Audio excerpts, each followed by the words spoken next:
Robert Hettinger. I'm a network engineer for Millard Public Schools. Thresia Hettinger, a professional mom. Well, our family expanded from 5 children to 11. My sister, when she was pregnant with her 10th child, was diagnosed with cancer. And during that time, we weren't sure how things were going to happen.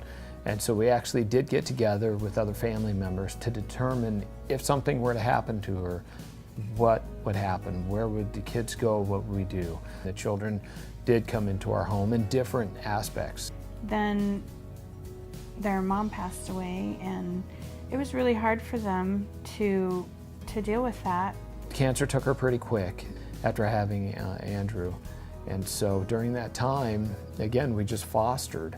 And there was the idea that they were going to go ahead and continue to be together with their father. And then when that just didn't work out, we went ahead and took up the adoption. Now this is great because we sat down with every single one of them and asked our children, biological, but then also the children that we were going to take on. And we asked each one of them individually, how do you feel about this? Do you have any objections to this? And every single one of them, it was amazing. Every single one of them just said, we love this, we want this, and we will do whatever it takes to be a family. And you know, at that time, we were living in a very small home, and they realized, a lot of the older ones, the things that they were gonna have to give up. And so it was amazing that everybody just decided to make this work, and they have, and they continue to do so.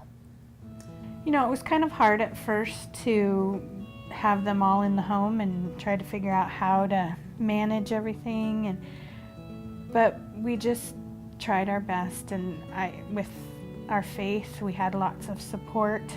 We wouldn't be here today if we didn't have support from community, from our families, from church.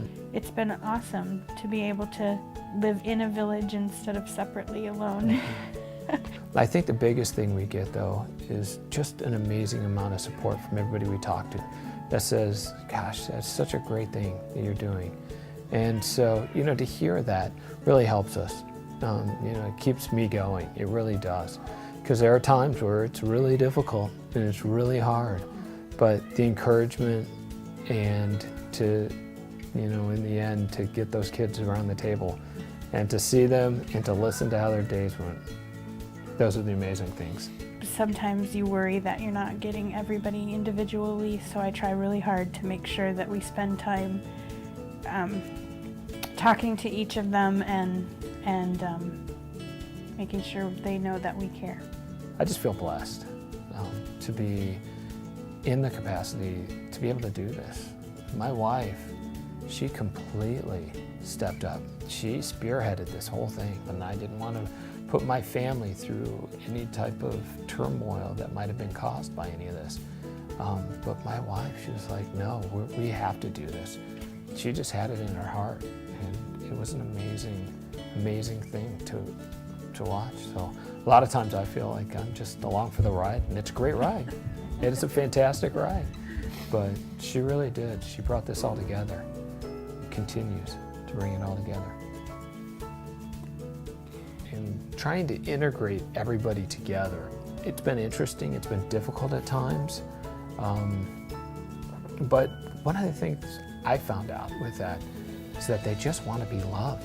They don't care that I'm not necessarily their biological dad. They want and they need and they, more importantly, deserve all the love that you can give them. So we have 12 great children that love each other, that stand by each other, and we have it's just an awesome time.